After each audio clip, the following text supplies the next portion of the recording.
మా కాంగ్రెస్ పార్టీ కానీ మా ప్రభుత్వం కానీ మేము పదే పదే ఎన్నో సందర్భాల్లో చెప్పడం జరిగింది. గత 10 ఏళ్లుగా తెలంగాణ ప్రజల రక్తాన్ని ఒక దయ్యాల లెక్క పీల్చి 1,00,000 కోట్లు దోచుకున్న బంగారు కుటుంబం ఈ కల్వకుంట్ల కుటుంబం అని చెప్పినాము. ఇది కల్వకుంట్ల కుటుంబం కాదు, కల్లాల కుటుంబం అని కూడా చాలా స్పష్టంగా చెప్పడం జరిగింది.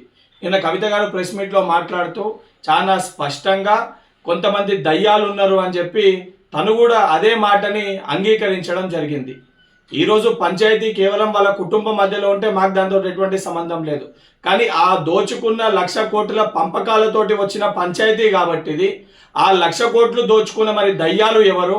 కేసీఆర్ గారిని అన్నారా, లేదా కేటీఆర్ దయ్యమని అన్నారా, సంతోష్ రావు దయ్యమని అన్నారా, హరీష్ రావు దయ్యమని అన్నారా, లేదా బీఆర్ఎస్ పార్టీలో ఇంకే నాయకులని దయ్యాలని చెప్పి మీరు ఉద్దేశించి మాట్లాడినరో దానికి స్పష్టత తెలంగాణ సమాజానికి తెలంగాణ ప్రజలకి ఇవ్వాల్సిన బాధ్యత మీ పైన ఉంది. శాసన మండలి సభ్యునిగా కవిత గారిని దీనిపైన స్పష్టత ఇవ్వాల్సిందిగా కోరుకుంటున్నా. మీకు ప్రేమలు ఉన్నాయా, ద్వేషాలు ఉన్నాయా, మీ అన్న చెల్లెల మధ్యలో ఏ పంచాయతీలు ఉన్నాయో మాకు సంబంధం లేదు.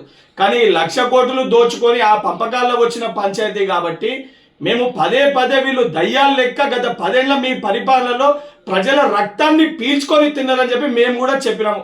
ఆ చెప్పిన మాటల్ని మీరు కూడా స్వయంగా ఆ కుటుంబంలో ఉన్న ఒక కుటుంబ సభ్యురాలు కల్వకుంట్ల కవిత గారు అంగీకరించారు. మరి అంగీకరించినప్పుడు ఆ దయ్యాలు, ఆ రాబందులు, ఆ రాక్షసుల పేర్లు కూడా తెలంగాణ ప్రజలకి స్పష్టత ఇవ్వాలని చెప్పి కవిత గారిని కోరుతున్నా.